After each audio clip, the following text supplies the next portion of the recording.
1395, good luck. So we've not played before, no head-to-head score. We get black for this one. Opponent, oh, done very similar. 1,000, nearly 1,100, we've gone just over. Mustn't forget the countdown there to start the game. I'll risk a Sicilian for this one. It's just something I play with that little bit of occasional variety. I've never been a regular player, it's always the Caro. And he wants to go in for one of these gambits, okay. I know it's fine to take, but whether I should is another matter. How much experience has he got?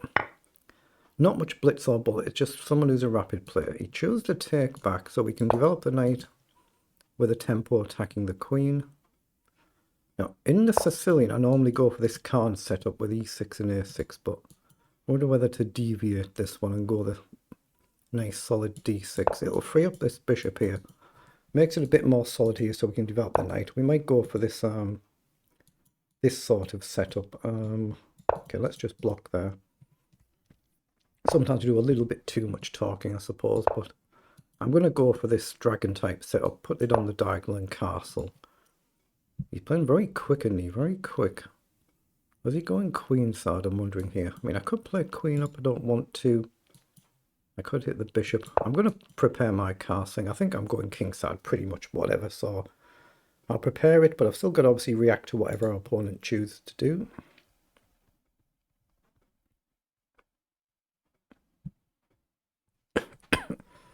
Yeah, if you're learning chess as well and you're trying to improve, our opponent's doing the right thing, mainly a rapid play. See, virtually all the games are playing a rapid, and that's what you should do. Play the slow time controls and try and learn all the fundamentals as well as you can do. He has indeed castled that side. I'll develop the bishop anyway because I've committed to doing that, but I might actually go queen side and leave these pawns here because our opponent has. So how do I do this? Queen up is probably a nice move, and if we trade it breaks the structure, but it takes a lot of risk out. So I'm going to play queen up and offer a queen trade.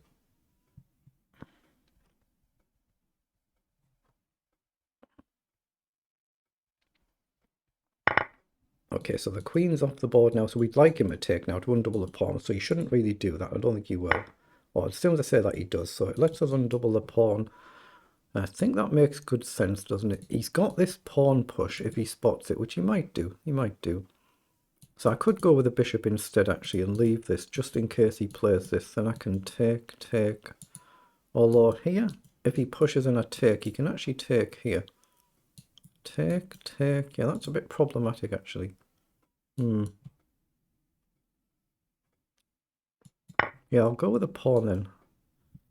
If he sees that it's a little bit concerning, he might do. Probably knight in, trade, and he can win a pawn here. I mean, hopefully we're fine. Let's see. Knight up might be a move if he comes down, but it's opening the king's position up before we castle.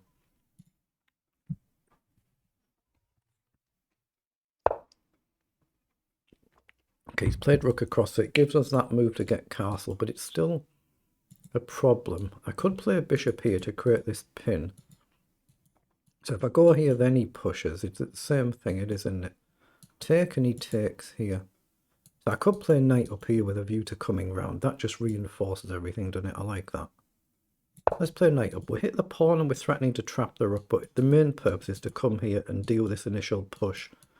Now it's well protected, but if I castle, my bishop is then loose, so if I take back, there could be an attack. Just got to watch out for ideas like that. But there's a basic concept there. We're just attacking the pawn, and the rook could be trapped, so he's seen that and he's dealt with it.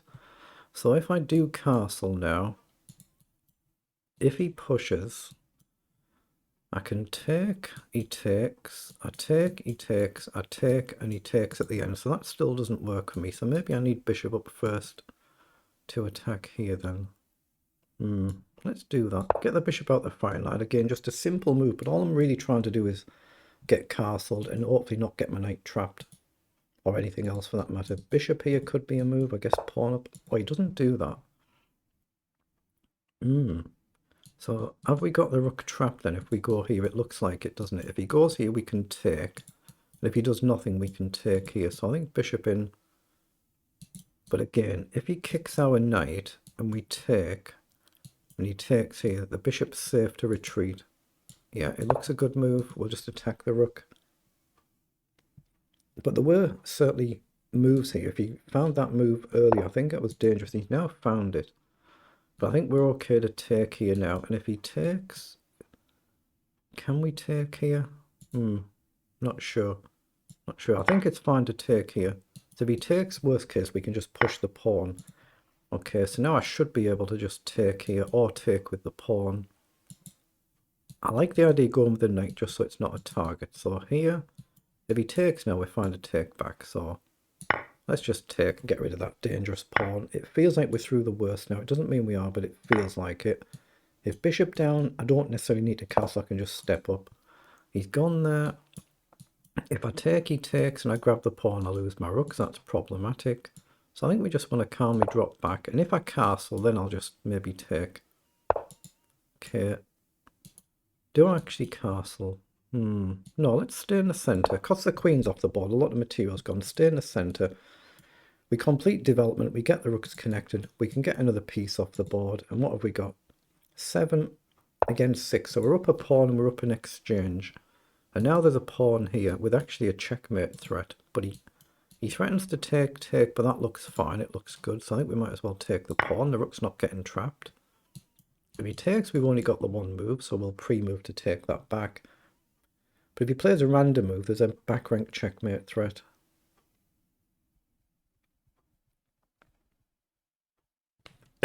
Excuse me.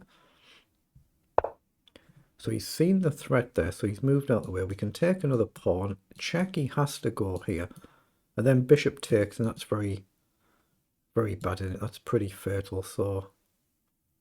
Hold on, is it though? Here, block, bishop takes, if knight back, well he's got knight here, but either way we still take, yeah, so check looks good. Looks to be winning.